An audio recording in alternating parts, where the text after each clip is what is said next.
করেছে যে আওয়ামী লীগ যে কতখানি দেশ বিরোধী ছিল।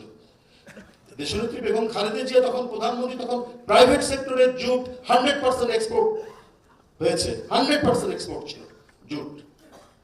হাসিনা এসে ক্রমান্বয়ে মানে ভারতকে সুবিধা দেওয়ার জন্য, ভারতের জুট ইন্ডাস্ট্রিকে মানে সেটাকে সচল রাখার জন্য তিনি ক্রমান্বয়ে জুটের উপর যে সমস্ত যেগুলো ভর্তুকি দেওয়া দরকার ছিল বা যে ইন্ডাস্ট্রিগুলো হওয়া দরকার ছিল তাদেরকে নানাভাবে, তাদেরকে ব্যাংকের কোনো ধরনের সুবিধা না দিয়ে, বিএমএনই করার সুযোগ না দিয়ে আস্তে আস্তে আস্তে আস্তে জুটটাকে ধ্বংসের পথে নিয়ে এসছে।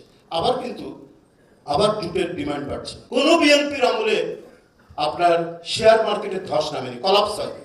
কোনো বিএনপি আমাদের জিয়াউর রহমান থেকে যদি আমরা শুরু করি ম্যাডামের সেকেন্ড টার্ম পর্যন্ত কখনোই শেয়ার বাজারের ধস নামেনি। এই মাত্র 15 মাস হলো, 15 মাসের মধ্যে আবার বিভিন্ন জায়গা থেকে শুনছি, খবর কাগজে পড়ছি, জুট ইন্ডাস্ট্রি আবার একটু ডেভেলপ করছে। তো বিএনপি মানেই তো হচ্ছে মানে একটা হলো যে জাতীয়তাবাদী রাজনীতির ধারক। জাতীয়তাবাদী রাজনীতি মানেই হচ্ছে যে আমার যা আছে সেটাকেই আমি কাজে লাগিয়ে নিজেকে সমৃদ্ধশালী করবো।